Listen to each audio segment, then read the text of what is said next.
Guys, welcome back to my YouTube channel. It's me Achus.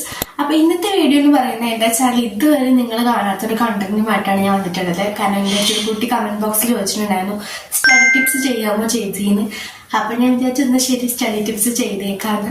സത്യം പറഞ്ഞാൽ എനിക്ക് സ്റ്റഡി ടിപ്സിനെ പറ്റി അത്ര വലിയ ധാരണകളോ കാര്യങ്ങളൊന്നും ഇല്ല കേട്ടോ. എനിക്ക് അറിയുന്ന രീതിയിൽ ഞാൻ കുറച്ച് ടിപ്സ് പറഞ്ഞുതരാം. എന്തായാലും എൻ്റെ ലൈഫിൽ ഇത് യൂസ്ഫുൾ ആണ്, ഇതുവരെ എൻ്റെ സ്കൂൾ ലൈഫിൽ ഇത് യൂസ്ഫുൾ ആണ്. സോ നമുക്കതിന് നേരെ വീട്ടിലേക്ക് കിടക്കാം. ഫസ്റ്റ് ടിപ്പ് എന്ന് പറയുന്നത് നിങ്ങൾ എല്ലായിടത്തും കേട്ടിട്ടുള്ളൊരു ടിപ്പായിരിക്കും. എന്ന് വെച്ചാൽ അന്നാന്നെടുത്തത് അന്നാന്ന് പഠിക്കുക. യെസ് ഗൈസ്, അതേ ടിപ്പിനെയാണ് എനിക്കും പറയാനായിട്ടുള്ളത്. അപ് ടു ഡേറ്റ് ആയിട്ട് നിങ്ങൾ സ്റ്റഡി ചെയ്ത് പോയേ പറ്റൂ. ബിക്കോസ് നിങ്ങൾ പ്രത്യേകിച്ച് 10th +1 +2 ആണെങ്കിൽ ഉറപ്പായിട്ടും നിങ്ങൾ അപ് ടു ഡേറ്റ് ആയിട്ട് പഠിച്ചിരിക്കണം. അപ് ടു ഡേറ്റ് ആയിട്ട് പഠിച്ചില്ലെങ്കിൽ പ്രശ്നം എന്താണെന്ന് വെച്ചാൽ നിങ്ങൾക്ക് എക്സാമിന് മുമ്പ് ഓടിച്ചാടി പഠിച്ച് കഴിഞ്ഞാൽ കിട്ടാൻ പോകുന്നില്ല. അപ്പം നിങ്ങൾ മെയിൻലി അപ് ടു ഡേറ്റ് ആയിട്ട് പഠിക്കാണ്ട് എന്തായാലും ശ്രദ്ധിച്ചേ പറ്റുള്ളൂ. കാരണം എന്താ വെച്ചാൽ പ്രത്യേകിച്ച് +1 +2 ആണെങ്കിൽ ഡെറിവേഷൻസ് ഉണ്ട്. സോ ഡെറിവേഷൻസ് എന്തായാലും അപ് ടു ഡേറ്റ് ആയിട്ട് പഠിക്കണം. കാരണം ഡെറിവേഷൻസ് അന്ന് പഠിച്ചില്ലെങ്കിൽ പിന്നെ നമുക്ക് മനസ്സിലാവില്ല ഇത് എങ്ങനെ കിട്ടി എങ്ങനെ വന്നു ഒന്നും മനസ്സിലാവില്ല. സോ അപ് ടു ഡേറ്റ് ആയിട്ട് എന്തായാലും പഠിച്ചു പോകാം.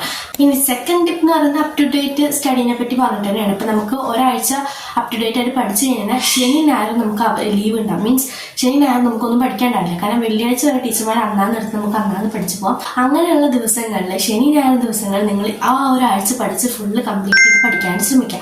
ആ ഒരാഴ്ചയിൽ വെള്ളിയാഴ്ച വരെ പഠിച്ചത് നമ്മൾ ശനി ഞായറും ഒന്ന് റിവൈൻഡ് ചെയ്തെടുക്കുക. അത് വളരെയധികം നിങ്ങൾക്ക് യൂസ്ഫുൾ ആയിരിക്കും. ഇനി അപ് ടു ഡേറ്റ് പഠിക്കാനായിട്ട് ടിപ്പ് ആണെങ്കിൽ നിങ്ങൾ എന്താ ചെയ്യുന്നത് വെച്ചാൽ നിങ്ങളുടെ ടൈം ടേബിൾ നോക്കിയിട്ട് ഇപ്പോൾ മൺഡേ ആണ് നിങ്ങളുടെ ടൈം ടേബിൾ നോക്കുക. എന്നിട്ട് എത്രമാത്രം സബ്ജക്ട്സ് ഉണ്ട്, അത് എന്തൊക്കെ ടീച്ചർ പഠിപ്പിച്ചു, അതൊക്കെ നോക്കിയിട്ട് നിങ്ങൾ എന്തൊക്കെ പഠിക്കണം എന്നൊക്കെ ഉള്ളത് ഒരു ബുക്കിൽ എഴുതി വയ്ക്കുക. പഠിച്ചു കഴിഞ്ഞാൽ ഒരു ടിക്ക് ഇടുക. അപ്പം നമുക്കിനൊരു അതൊരു എൻകറേജ് ആവും നമുക്ക് പഠിക്കാൻ വേണ്ടിയിട്ട്. എന്ന് വെച്ചാൽ അപ്പം അന്നാന്ന് പഠിക്കണം നമുക്ക് അങ്ങനെ കംപ്ലീറ്റ് ചെയ്ത് പോകും. അങ്ങനെ തേർഡ് ടിപ്പ് എനിക്ക് പറയാനായിട്ടുള്ളത് എക്സാമിന് മുമ്പുള്ളൊരു ടിപ്പാട്ടോ. എന്ന് വെച്ചാൽ നിങ്ങൾക്ക് ബൂസ്റ്റർ ക്ലാസ് കാണും യൂട്യൂബിലെ. ബൂസ്റ്റർ ക്ലാസ് കണ്ടു കഴിഞ്ഞാൽ അത് ഉറപ്പായി നിങ്ങളെ ഹെൽപ്ഫുൾ ആക്കും. എനിക്ക് ഉറപ്പാണ്. കാരണം എന്താ വെച്ചാൽ നിങ്ങളിപ്പോൾ പഠിക്കാത്ത പോയ വല്ല ടോപ്പിക്കോ പ്രത്യേകിച്ച് +1 +2 ടീച്ചർമാർ ഇപ്പോൾ എല്ലാ ടോപ്പിക്സും എടുത്ത് തരണമെന്നില്ല. കുറച്ച് ടോപ്പിക്സ് എടുക്കുള്ളൂ, കുറച്ച് പ്രോബ്ലംസ് എടുക്കുള്ളൂ.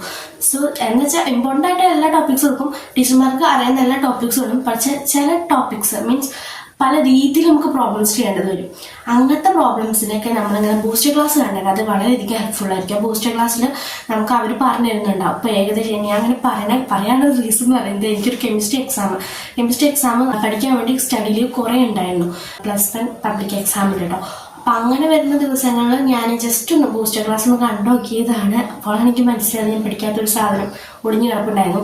അങ്ങനെ ആ പഠിക്കാത്ത സാധനം ഞാൻ പിന്നീട് നോക്കി മനസ്സിലാക്കി പഠിക്കുകയാണ് ചെയ്തത്. പക്ഷേ പിറ്റേ ദിവസമൊക്കെ എക്സാമിന് വന്നപ്പോൾ ഒരു മാർക്കിനൊക്കെ തന്നെ അത് വന്നുള്ളൂ. ബട്ട് എന്നാലും അത്ര വലിയ പ്രാക്ടീസ്ഡ് അല്ലാത്തതുകൊണ്ട് എനിക്കത് ചെയ്യാനായിട്ട് പറ്റില്ല. സോ നിങ്ങൾ അങ്ങനെയുള്ള കാര്യങ്ങളൊക്കെ നിങ്ങൾ ക്ലാസ് കണ്ട് പഠിച്ചു കഴിഞ്ഞാൽ അത് വളരെ നിങ്ങൾക്ക് യൂസ്ഫുൾ ആയിരിക്കും. ഇനി ഫോർത്ത് ടിപ്പ് എന്ന് പറയുന്നത് നിങ്ങൾ ഏത് കാറ്റഗറിയിലാണ് ഉൾപ്പെടുന്നതെന്ന് മനസ്സിലാക്കുക. എന്ന് വെച്ചാൽ അപ്പോൾ മിഡിലാണോ, എബവ് ആവറേജ് ആണോ, ആവറേജ് ആണോ, എങ്ങനത്തെ ഒരു കാറ്റഗറിയിലാണ് നിങ്ങൾ ഉൾപ്പെടുന്നതെന്ന് നോക്കി പഠിക്കാൻ ശ്രമിക്കുക. ഇപ്പോൾ എബവ് ആവറേജ് ആയ ഒരു കുട്ടിക്കാണെങ്കിൽ അവർക്ക് എന്ത് കൊടുത്താലും ശരി പഠിക്കാൻ പറ്റും. ഇപ്പം ഞാൻ എബവ് ആവറേജ് ആണെന്ന് പറയുന്നില്ല, ആവറേജ് തന്നെ ഞാനുള്ളൂ. ബിക്കോസ് എൻ്റെ ക്ലാസ്സിൽ അതിനൊക്കെ വലിയ ടോപ്പേഴ്സ് ഉണ്ട്. എബവ് ആവറേജ് ആയിട്ടുള്ള കുട്ടിക്ക് എന്ത് കൊടുത്താലും പ്രോബ്ലംസ് കൊടുത്താൽ വരെ എന്ത് വഴിയും ചെയ്യാനായിട്ട് പറ്റും. പക്ഷെ അങ്ങനെ അല്ലാത്തവർ മീൻസ് ഇപ്പം എന്നെ പോലെ ആവറേജ് ആയിട്ടുള്ളവർക്കാണെങ്കിൽ അവനൊരു പറ്റുന്ന രീതിയിൽ പഠിച്ചു പോകും. ഞാൻ പറയുന്നത് അവന് പറ്റുന്ന രീതിയിൽ പഠിച്ചു പോകും. കൂടുതലും നമുക്ക് ഓവറായിട്ട് അറിയാത്ത കാര്യങ്ങൾ ഞാൻ അതിനെക്കുറിച്ച് ശ്രദ്ധിക്കാറില്ല. എന്തിനാ വെറുതെ തലകുറിച്ച് സമയങ്ങളാണ് അങ്ങനെ ചെയ്യാറില്ല. ഇനി നിങ്ങൾ മീഡിയംകാരാണെങ്കിൽ മീൻസ് ഇപ്പോൾ ബയോളജി എന്നൊക്കെ പറയുമ്പോൾ കുറേ പഠിക്കാണ്ട്. 10ാം ക്ലാസ്സിൽ ബേസിൽ നോക്കുകയാണെങ്കിൽ സോഷ്യൽ കുറേ പഠിക്കാണ്ട്. നിങ്ങൾ മിനിമം അത് എത്ര മാർക്കിന് വരുന്നു അതിനനുസരിച്ചുള്ള പോയിന്റ്സ് പഠിക്കാനായിട്ട് കോൺസെൻട്രേറ്റ് ചെയ്യുക. അതുപോലെ തന്നെ ബയോളജിയിൽ ഇപ്പോൾ സുവോളജി, ബോട്ടണി എന്ന് പറഞ്ഞിട്ടുള്ള സബ്ജക്ട്സ് ഉണ്ട്. അതന്നെ പഠിക്കാൻ കുറേ ഉണ്ട്. അപ്പം അങ്ങനെ പഠിക്കാൻ വരുമ്പോൾ നമ്മൾ വൺ വേർഡായിട്ട് പഠിക്കുകയാണെങ്കിൽ it's very useful for you.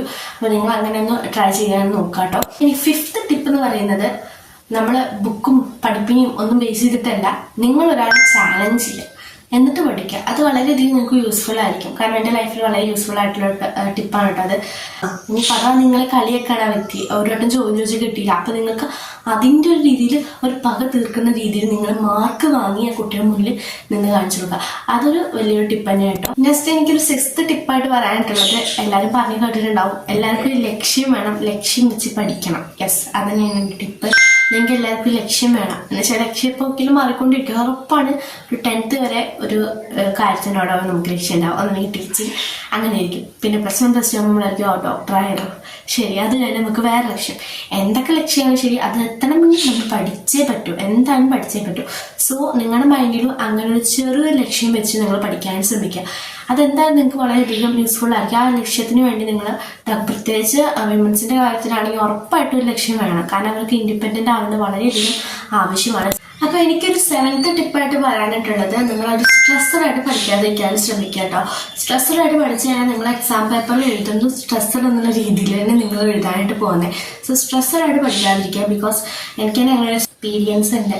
കാരണം ഞാൻ സ്ട്രെസ്സറായിട്ടും പഠിച്ചിട്ട് മറ്റേ +1 സമയത്ത് എനിക്ക് എക്സാമിന് മുമ്പുള്ള മോഡലായിരുന്നു കേട്ടോ. അപ്പോൾ ആ സമയത്ത് ഞാൻ സ്ട്രെസ്സറായിട്ട് പഠിച്ചു. ബയോളജി തന്നെ എക്സാമിന് വളരെ കുറേ പഠിക്കാനുണ്ട്.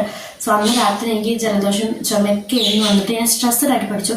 പിറ്റേ ദിവസം എനിക്ക് എക്സാം പോലും എഴുതാൻ പറ്റിയ, ഉച്ചയ്ക്ക് വീട്ടിലേക്ക് പോകേണ്ട അവസ്ഥ വന്നു. അപ്പം അങ്ങനെ സ്ട്രെസ്സറായിട്ട് പഠിച്ചിട്ട് കാര്യമില്ല. നമുക്ക് എക്സാമും എഴുതാൻ പറ്റില്ല, ഒന്നും എഴുതാൻ പറ്റില്ല. സോ സ്ട്രെസ്സറായിട്ട് പഠിക്കാതിരിക്കുക. അപ്പോൾ ഇത്ര ടിപ്സൊക്കെ എനിക്ക് നിങ്ങളോടായിട്ട് ഷെയർ ചെയ്യാനായിട്ടുള്ളൂ. നിങ്ങൾ എന്തായാലും ഇങ്ങനത്തെ ടിപ്സൊക്കെ ഒന്ന് ട്രൈ ചെയ്ത് നോക്കിയോളൂ നിങ്ങളുടെ ലൈഫിൽ. അപ്പോൾ എന്തായാലും യൂസ്ഫുൾ ആവുമെന്ന് ഞാൻ വിചാരിക്കുന്നു. പിന്നെ എന്തായാലും എന്നോട് കമൻറ്റ് ചെയ്ത് ചോദിച്ചാൽ ആ കുട്ടി എന്തായാലും ട്രൈ ചെയ്തിട്ടൊന്ന് താഴെ കമൻറ്റ് ബോക്സിലൊന്ന് അറിയിക്കുന്നുണ്ട് യൂസ്ഫുൾ ആയോ ഇല്ലയോ എന്നൊക്കെ ഉള്ളത്. എനിക്കെന്തായാലും യൂസ്ഫുൾ ആയിരുന്നു. നിങ്ങൾക്ക് എങ്ങനെയാണെന്ന് എനിക്ക് അറിഞ്ഞുകൂടാ. എനിക്ക് ഒന്ന് ട്രൈ ചെയ്ത് നോക്കി നോക്കുക. യൂസ്ഫുൾ അയച്ച താഴെ ഒന്ന് കമൻറ്റ് ബോക്സിൽ അറിയിക്കുക. പിന്നെ പോരാത്തതിന് ഇങ്ങനത്തെ സ്റ്റഡി കോണ്ടൻസ് നിങ്ങൾക്ക് വളരെയധികം ഇഷ്ടമെങ്കിൽ നിങ്ങൾ താഴെ കമൻറ്റ് ബോക്സിൽ അറിയിക്കുക. പിന്നെ സ്റ്റഡി കണ്ടൻസ് ആയിട്ട് എന്തായാലും നിങ്ങൾ മുന്നിലേക്ക് വരാട്ടോ. ഇത്രയേ ഉള്ളൂ ഇന്നത്തെ വീഡിയോ. ഇഷ്ടപ്പെട്ടു വിചാരിക്കുന്നു. ഇഷ്ടപ്പെട്ടാൽ ലൈക്ക് ചെയ്യുക, ഷെയർ ചെയ്യുക, കമൻറ്റൊക്കെ ചെയ്യുക. ഇത്രയേ ഉള്ളൂ. എല്ലാ കൂട്ടർക്കും ബൈ.